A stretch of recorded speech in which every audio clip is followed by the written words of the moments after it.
नमस्कार प्यारे बच्चों और प्यारे विद्यार्थियों। देखिए, वर्ड पावर बढ़ाना बहुत ज़रूरी है। वर्ड पावर अगर नहीं हो तो हमें साइनो और एंटो बनाने में हम लोगों को बहुत दिक्कत हो सकती है। Not only this, we will also feel uncomfortable when it comes to passages, और जो भी आता है ना, हम passage even one word substitution या कॉमन एरर जैसी चीज़ों, उसमें भी कई बार कुछ शब्द ऐसे होते हैं जिसके मीनिंग के कारण हम सही उत्तर नहीं ढूंढ पाते हैं। So to enable us find all the solutions, possible solutions, हम वर्ड पावर पे ज़्यादा ध्यान जरूर देना चाहिए, क्योंकि ये एटलीस्ट 40% जो है आपको एसएससी वगैरह में और बैंकिंग में वर्ड पावर बहुत वैल्यूएबल है। तो इस चीज को ध्यान में रखेंगे और वर्ड पावर अब जैसे मजबूत कर सकते हैं वैसे बढ़ाना चाहिए। चलिए, हम सेट 16 वर्ड पावर का 5 स्लाइड में 40 के आसपास वर्ड होंगे ही होंगे। तो उसके पहले हम आज का विचार एज यूजुअल, आज का विचार कहता है, बहुत छोटी सी बात है लेकिन बहुत बड़ी बात है। Your success depends on your thinking. आप जैसी सोच रखते हैं आपकी सफलता उसी हिसाब से आपको हासिल होगी। अच्छी सोच रखें, अच्छी सोच के साथ हम इस सेट को आगे बढ़ाएंगे। चलिए, हमारा पहला collection scenic, demagogue, डेबोनेयर, मिसेंथ्रोप and mercenary. चलिए, सिनिक को हम लेते हैं पहले, CYNIC। सिनिक इसको पढ़ते हैं सिनिक। इसको साइनिक अगर बोल सकते हैं तो कोई बात नहीं है, लेकिन साइनिक नहीं बोल करके हम सिनिक ही पढ़ेंगे। सिनिक ऐसे व्यक्ति होते हैं, हम ऐसे लोगों को सिनिक कहते हैं जिनको ये लगता है कि एवरीवन इज सेल्फिश। हर एक आदमी सिर्फ अपने स्वार्थ के कारण ही काम करता है। हर एक आदमी स्वार्थी होता है। वो जो दूसरों का भला करने वाली बात है, जैसे एक वर्ड है ना, गुड सैमरिटन, एक भला आदमी, भला करने वाला। ये बिब्लिकल टर्म है, बाइबल से लिया गया है। तो अ गुड सैमरिटन वाला जो एटीट्यूड है, डू गुडर कहते हैं ना, दूसरों का भला करने वाला। ये जो डू गुडर एटीट्यूड है, ये सिर्फ एक कैमोफ्लेज है। अपने काम को पूरा करने के लिए ही लोग दूसरे की मदद करते हैं, लोग सेल्फिश होते हैं, ऐसी धारणा रखने वाला आदमी कहलाता है सिनिक। चलिए, इतना काफी होगा। हम दूसरे वर्ड पे आते हैं, डेमागॉग। डेमागॉग में पहले भी चर्चा कर चुका हूं। डेमो मीन्स पब्लिक को बिल्कुल हिला करके रख दे जो नेता, मीन्स ऐसी ओरेटरी पावर उसमें होती है। ओरेटरी पावर उसमें इतनी तगड़ी होती है कि वो रेटोरिकली बात करके आपको बिल्कुल माइंड वॉश कर देता है और अपने फेवर में वो अच्छे तरीके से करना जानता है। ये है डेमागॉग। हम हिटलर का एग्जाम्पल ले सकते हैं। हिटलर हालांकि अपने कुछ क्लेक के साथ चलता था, कुछ क्लेक होते थे उसके, मीन्स पेड फॉलोअर्स जो उसकी तारीफ करने के लिए, तालियां बजाने के लिए उसके साथ चलते थे, क्लेक। तो वो कुछ क्लेक के साथ चलता था और ये इसकी बातों में बहुत सारे लोग जल्दी आ जाते थे। तो ये है डेमागॉग। नेक्स्ट, डेबोनेयर मैन के लिए यूज होता है। डेबोनेयर एक कंपनी भी है जो जीन्स वगैरह बनाती है। तो डेबोनेयर मैन जो होता है वो कॉन्फिडेंट होगा और कॉन्फिडेंट होगा स्टाइल के साथ, स्टाइलिश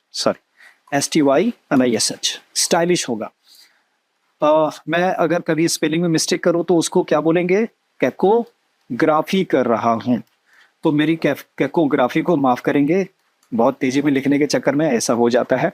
तो कैकोग्राफी मीन्स मेकिंग स्पेलिंग मिस्टेक्स लिखते समय। तो अभी डेबोनेयर पे हूं। ओके, डेबोनेयर मैन के लिए होता है, मीन्स जो कॉन्फिडेंट होगा, स्टाइलिश होगा, हम उसको कहेंगे डेबोनेयर। चलिए, अगले वर्ड पे आएंगे, मिसएंथ्रोप। बहुत कॉमन वर्ड अब हो जाना चाहिए, मिस प्लस एंथ्रोप। एंथ्रोप का मतलब मानव जाति, ह्यूमन काइंड, शॉर्ट में ही लिख करके अब काम चलाऊंगा। मिस मीन्स हेट करना, ओके, मिस हेट करना। मिस एंथ्रोप जो मानव जाति से, ह्यूमन रेस से हेट करेगा, हम उसको कहेंगे मिस एंथ्रोप। इसका अपोजिट आपको पता होगा, फिल लगा देंगे, बाकी एंथ्रोप एज इट इज रहेगा। तो फिल मीन्स लव, जो मैनकाइंड से, ह्यूमन रेस से लव करेगा, हम उसको बोलेंगे फिलेंथ्रोप। और जो नफरत करेगा, हेट करेगा, मिसएंथ्रोप। चलिए अगले पे आते हैं। अगला वर्ड हमारे पास है मर्सिनरी। मर्सिनरी में देखिए तो क्या मर्चेंट है? मर्चेंट है। मर्चेंट क्या व्यापारी? व्यापारी होगा? होगा। व्यापारी यानी वैश्य वर्ग होगा? होगा। वैश्य वर्ग को किससे मतलब होता है? पैसे से। Means merchant and money, one who works for money. To hell with the ethics. Ethics से कोई लेना देना नहीं है, उसको सिर्फ पैसा। प्राइम मोटो उसका ये होता है कि पैसा कैसे मैं अर्न करूं। तो मर्सिनरी। तो मर्सिनरी कोई भी आदमी हो सकता है जो सिर्फ पैसे को देखता हो, उसके लिए एथिक्स कीमत नहीं रखती होगी। ओके है, चलिए इसका स्क्रीनशॉट लेंगे। अगले कलेक्शन पे आते हैं, हॉन्क।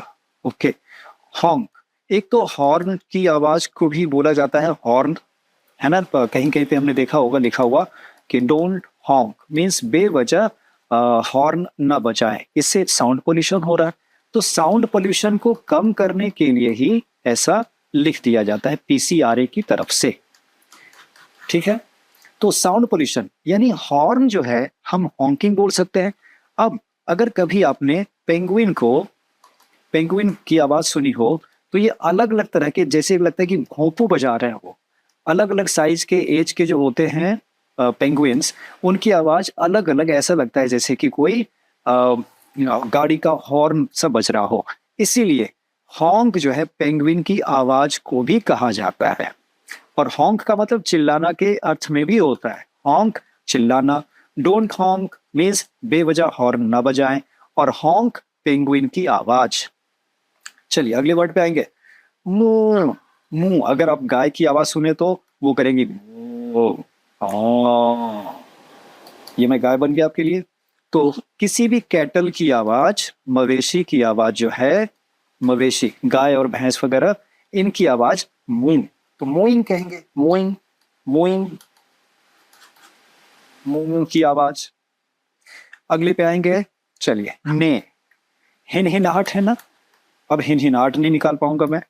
हिनहिनाना, हिनहिनाहट, हिनहिनाहट ने, घोड़े की आवाज हो गई सीधे सीधे। चलिए अगले पे आएंगे, पाइप।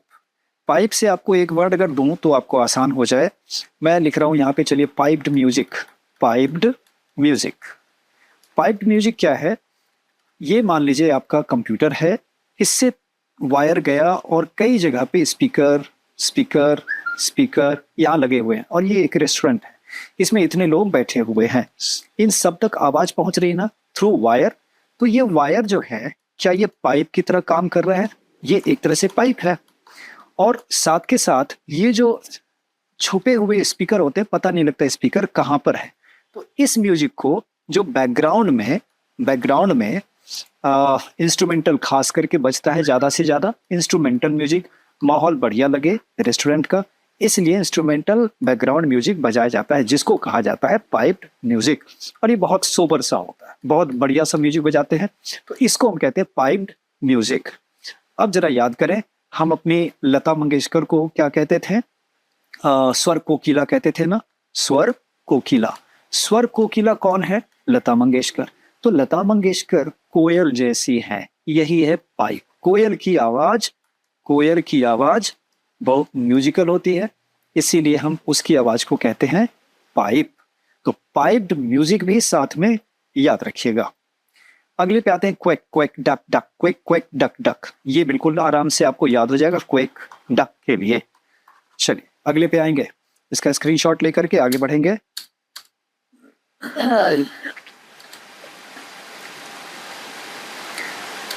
चलिए नेक्स्ट हमारे पास है, मात्र 3 वर्ड ही है। चलिए अकाउस्टिक्स, बिलो एंड एग्नोस्टिक्स। चलिए अकाउस्टिक्स में देखिए तो ACOUST, अकाउस्टिक, ये एस लग गया, ये सब्जेक्ट हो गया।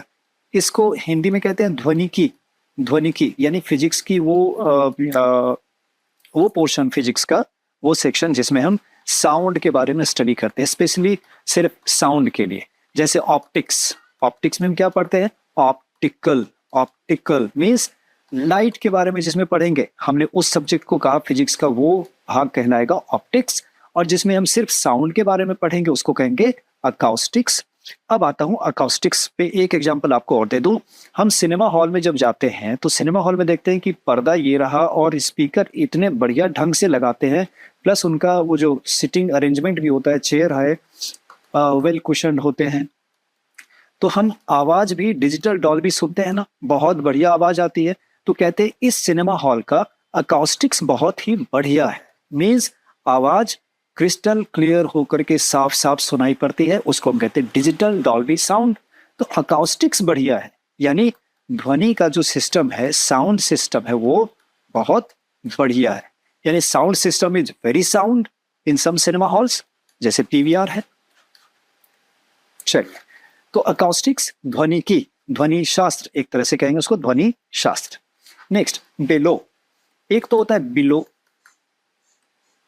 Sorry BILO BELOW, below means निम्नलिखित, नीचे लिखे हुए, बिलो नीचे। दूसरा है BELLOW, जो ये देखेंगे, और एक होता है BELLOWS, हम इससे पकड़ते हैं बेलो को। चलिए, बेलो में जब एस लग गया तो इससे क्या होता है, कभी आपने देखा है लुहार, लुहार के पास एक औजार होता है जिससे वो क्या करता है कि इस तरीके से रस्सी से खींचता है कि यहाँ से एक पंप सा होता है जिसको हम कहते हैं धौंकने। धौंकने, धौंकनी क्या कर रहा है, एयर को लेकर के ये इसके चूल्हे में देता है, जिससे आग और बढ़ जाती है, टेम्परेचर इसका बढ़ जाता है। तो ये धौंकनी है, इसकी आवाज जो होती है ऐसा लग रहा है कि कोई सांड जो है सांस ले रहा है, सांड जो है गुर्रा रहा है, ये तेज सांस ले रहा है वो। तो हमने कहा बेलोज को धौंकनी। एक बार फिर से मैं साफ करके आपको लिख रहा हूं, बेलोज, बेलोज को हमने कहा धौंकनी, धौंकनी कहा, सॉरी ये हो जाएगा धौंकनी, बेलोज धौंकनी। इसी तरीके से बेलो जो है ये एलिगेटर की आवाज है बेलो, या ऑक्स की आवाज, या बुल की आवाज, जो सांड जो गुर्राता है, मीन्स तेजी से सांस लेता है, उसको कहते हैं ना सांड गुस्से में आ गया। तो सांड की जो आवाज है, जो नाक से जो आवाज निकल रही है उसकी बहुत तेज सांस, एलिगेटर की, बुल की, ऑक्स की, इसकी आवाज को हम कहते हैं बेलो। तो आप एक साथ इसको भी याद रखेंगे, दोनों का कनेक्शन बिल्कुल एक साथ ही है कि बेलोज भी धौंकनी, उसमें से भी सांस वाली बात है, वैसी आवाज निकलती है जैसे एलिगेटर के और बुल के होता है। अगले वर्ड पे आते हैं, एग्नोस्टिक्स। एग्नोस्टिक्स एक सुना है आपने थीस्ट, दूसरा है अथीस्ट। एक कहता है भगवान है, एक कहता है भगवान जैसी कोई चीज नहीं है। लेकिन एग्नोस्टिक कहता है I do not agree with either of you, मैं आप दोनों की बात में से किसी के साथ भी अग्री नहीं करता हूं। मैं भगवान के बारे में न तो ये कह सकता हूं कि है, और न तो यही कह सकता हूं कि नहीं है। मतलब चीजें ऐसे देख रहा है वो कि उसको यकीन करना और न करना दोनों ही मुश्किल पड़ता है। ऐसे लोग होते हैं, बिल्कुल निरपेक्ष कहते हैं उसको, निरपेक्ष। एक तो हो गया पक्ष में, दूसरा हो गया विपक्ष में, है ना। लेकिन ये होता है निरपेक्ष, वो कुछ नहीं कहना चाहता, वो कुछ नहीं कह सकता है, ऐसा उसको लगता है, तो वो हो गया एग्नोस्टिक। आइए इसका स्क्रीनशॉट लेंगे। अगला कलेक्शन हमारे पास है सेफोलॉजी। पेन कहाँ गया, यस आ गया, चलिए।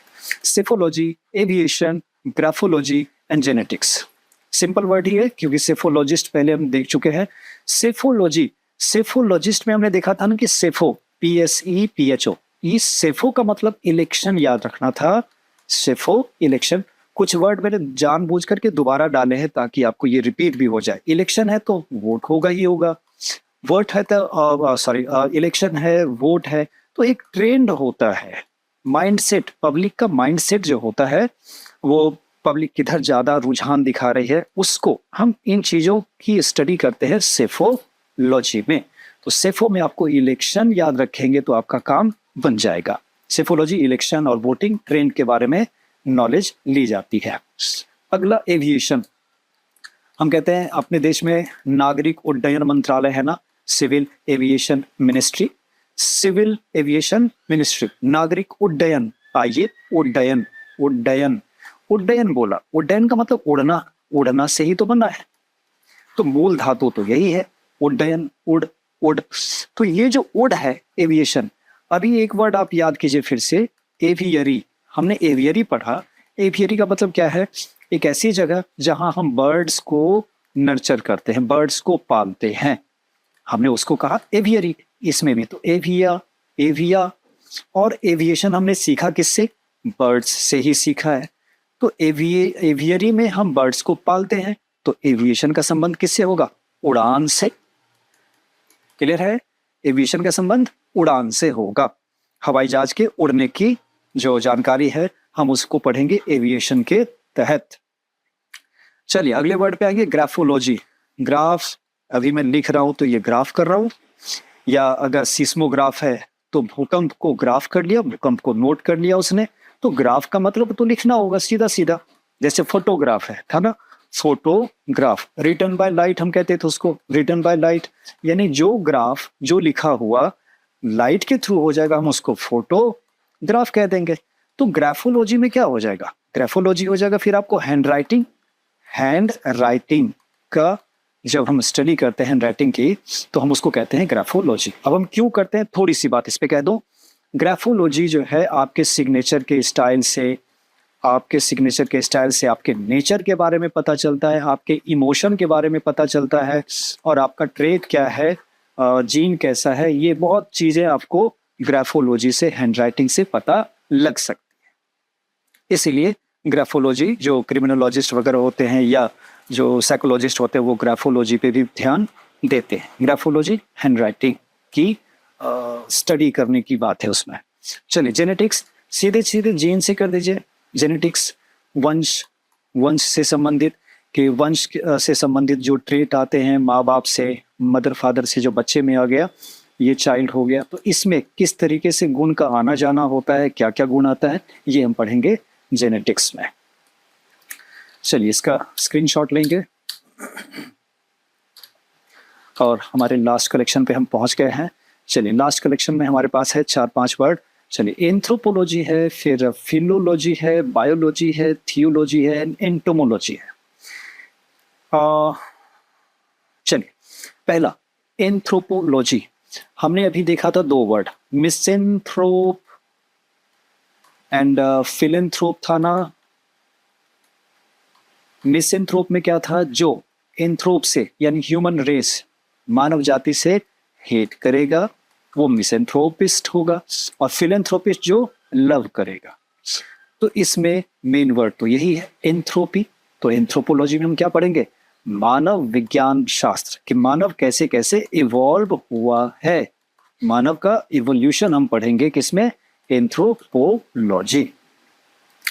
अगले वर्ड पे आएंगे, अगला वर्ड, अगला वर्ड, अगला वर्ड क्या है, क्या है? ये है आपको फिलोलॉजी। चलिए फिलो, फिलो मीन्स लवर होगा, ये लवर तो है ही, फिल है, और लॉजी, लॉजी हम जब भी लगाते हैं, जैसे बायोलॉजी है, या लॉजी का मतलब सीधे सीधे स्टडी है, फिलोलॉजी। अब लॉजी में लोगस, हम लोगस को अगर इसको करें, लॉजी जो बनता है लोगस से बनता है। लोगस मीन्स लैंग्वेज भी होता है। जब एक लिंग्विस्ट होता है, लिंग्विस्ट जो भाषा पढ़ता है, तो फिलोलॉजी जो है लैंग्वेज पढ़ने वाले जो आदमी होते हैं वो फिलोलॉजिस्ट होते हैं। जैसे फिलोसॉफी में आप याद करें, फिलोसॉफी में lover of knowledge, sophy means knowledge, sophy means knowledge, और फिल मीन्स लवर, तो लवर ऑफ नॉलेज। इसी तरीके से फिलोलॉजी में phil means lover of language, भाषा को पसंद करने वाला, तो वो लैंग्वेज के बारे में पढ़ाई करता है, उसको बोलेंगे फिलोलॉजिस्ट। तो फिलोलॉजी हो गया भाषा विज्ञान, और फिलोलॉजिस्ट हो गया भाषाविद। चलिए आगे बढ़ेंगे। बायोलॉजी पता है, जीव विज्ञान, इसको छोड़ूंगा। थियोलॉजी आपको पहले ही बताया था, थियो, थियो का मतलब रिलीजन से जोड़ेंगे इसको, एंड सिर्फ थी होगा, इसका मतलब है गॉड हिमसेल्फ। तो थियोलॉजी क्या हो जाएगा? रिलीजियस स्टडी हम करते हैं, हम थियोलॉजी की तरफ जाते हैं। रिलीजियस स्टडी, रिलीजन से संबंधित स्टडी, फिलोलॉजी। तो लॉजी का आप 2 चीज ध्यान रखेंगे, लॉजी मीन्स एक तो स्टडी होता है और दूसरा लैंग्वेज भी यूज होता है। लैंग्वेज के लिए भी इसको हम कहते हैं लॉजिक, लैंग्वेज। अगले वर्ड पे आएंगे, पांचवा और लास्ट इसका। चलिए, एंटोमोलॉजी। एंटोमो को किसी तरीके से आप कीटो बोल सकते हैं क्या? एंटो कीटो ये नेमोनिक तरीका रहा। एंटो कीटो या नहीं तो आप एंट देख सकते हैं जो कि एक कीट है। आपको ये याद रह जाएगा, एंटोमोलॉजी मीन्स कीटों का अध्ययन। एक इससे होमोफोनस सा एक वर्ड है, याद आ गया आपको बता दूं, एटिमोलॉजी हम कहते हैं। एटिमोलॉजी क्या होता है? किसी भी वर्ड का ओरिजिन कैसे हुआ है, कोई भी वर्ड किस वर्ड से ओरिजिनेट हुआ है, हम वो पढ़ते हैं एटिमोलॉजी में। और एंटोमोलॉजी क्या है? एंट यानी कीट का अध्ययन करते हैं, कीटों का अध्ययन करते हैं, जिसमें वो सब्जेक्ट कहलाता है एंटोमोलॉजी। चलिए, इसका स्क्रीनशॉट लेते हैं और इसी के साथ ये वीडियो यहीं पे समाप्त। ऑल द बेस्ट कहूँगा, बिल्कुल ध्यान से पढ़ें, मेहनत करें और इसके लिए आपको आने वाले एग्जाम के लिए शुभकामना है। नमस्कार।